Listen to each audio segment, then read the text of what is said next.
Bonjour, je m'appelle Rémi, je suis serveur au Jardin du Soleil depuis octobre 2012. C'est une résidence qu'on appelle résidence avec service pour seniors. Je me rappelle encore mon arrivée, je me revois devant l'entrée, il est 9h45. Une dame âgée lit son journal dans une bibliothèque. Sur la droite, une salle de restaurant nappée, lumineuse, du mobilier sympa. Une serveuse en chemisier blanc et pantalon noir s'y occupe. Ça me va, je me sens pas trop dépaysé. Et puis j'aperçois un bureau avec plein de filles. J'adore déjà.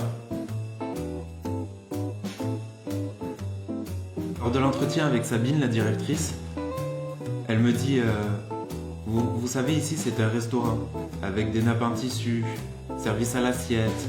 Les repas sont servis à des heures normales, et les petits déjeuners quand les résidents le souhaitent. Je comprends pas pourquoi elle me dit tout ça.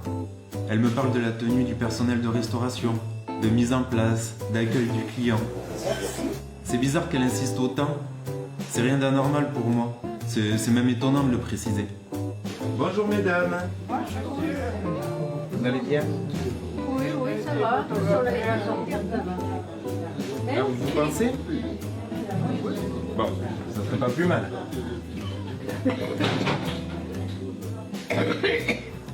Alors, en entrée, je vous propose feuilleté aux chèvres.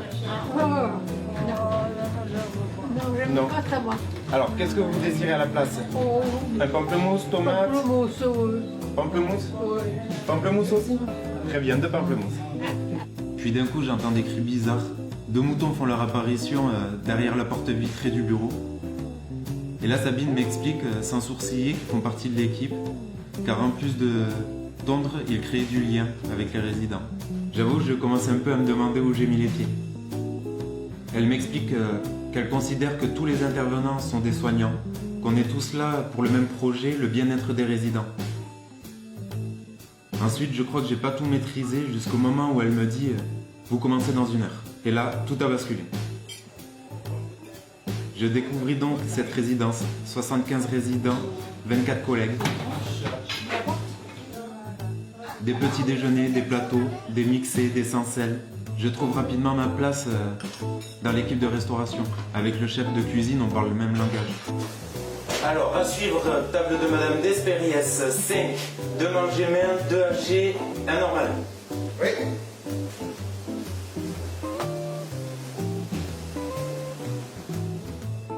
Avec les auxiliaires, c'est différent. Je les entends souvent évoquer les mots troubles cognitifs, maladie d'Alzheimer. J'ai pas l'habitude. Avec les résidents, par contre, je découvre un nouveau monde. Je suis souvent étonné et parfois perdu par certains comportements. Je pensais que les âgés étaient tous comme mon grand-père, mais je m'étais bien trompé. J'ai vite compris qu'il fallait que j'apprenne à les connaître pour mieux comprendre mon travail. Sabine, la directrice, parle d'humanitude. Encore un nouveau mot.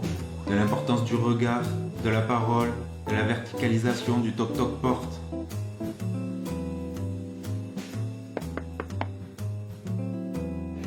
André, je vais assistant parce que... Et bonjour, Alain. Ça va? Ça va très bien. Vous avez fait de bonnes siestes? Oui. Je ne comprends pas encore tout, mais je me plais de plus en plus dans cet endroit. Il y a Mélissa qui me plaît aussi, mais ça c'est une autre histoire.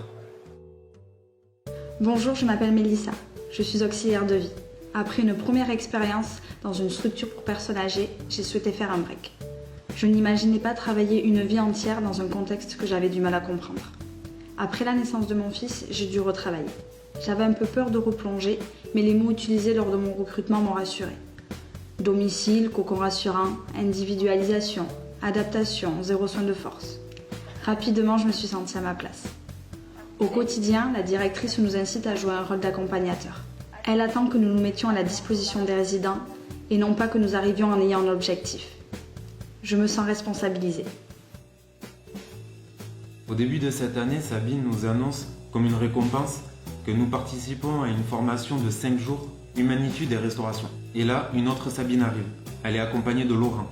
J'ai enfin mis du sens au mot Humanitude. J'ai trouvé des réponses, j'ai pu éclairer mon regard. En utilisant l'outil Le repas en 3 dimensions, nous avons pu interroger la cohérence de notre projet de restauration et réajuster les moindres détails. Ça fait du bien de sortir la tête du guidon. Mais l'apport le plus important, c'est la mise en place du repas prescrit personnalisé. Pour ce faire, on a créé un groupe de travail avec les participants à la formation, le chef de cuisine, la directrice, des auxiliaires de vie. Sur la base des outils donnés par Sabine, la formatrice, nous avons créé notre propre grille de repas évaluatif. Ainsi, pour chaque situation, nous observons pendant plusieurs jours le moment repas du résident et ceux du petit déjeuner au repas du soir. Et là, tout y passe. Les yeux, les dents, l'installation, la lumière, la couleur des assiettes, tout. Quand cela est nécessaire, nous essayons les textures modifiées, telles que le manger-main, le retexturé moulé. Et là, j'avoue que notre chef faisait déjà des adaptations super. Mais grâce à la formation de Laurent, c'est encore mieux. Alors au plat du jour aujourd'hui, on a un merluc qui est servi avec des asperges, du riz et une sauce koshkera. La déclinaison manger-main, donc les mêmes produits mais adaptés pour les gens qui ont des difficultés avec les couverts. Et ici, le même plat en mixé.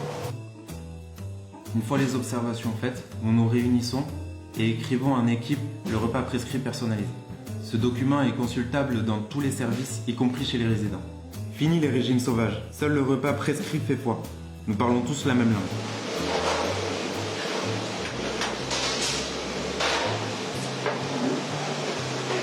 Ensuite, à 31, Madame Peter, elle prend les légumes de remplacement.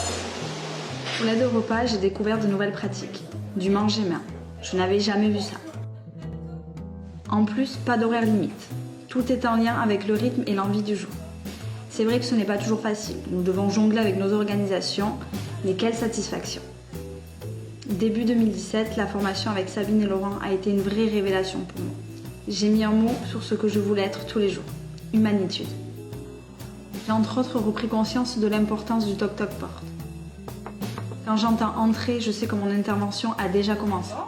Grâce à cette démarche, nous avons permis à une de nos résidentes de retrouver l'appétit.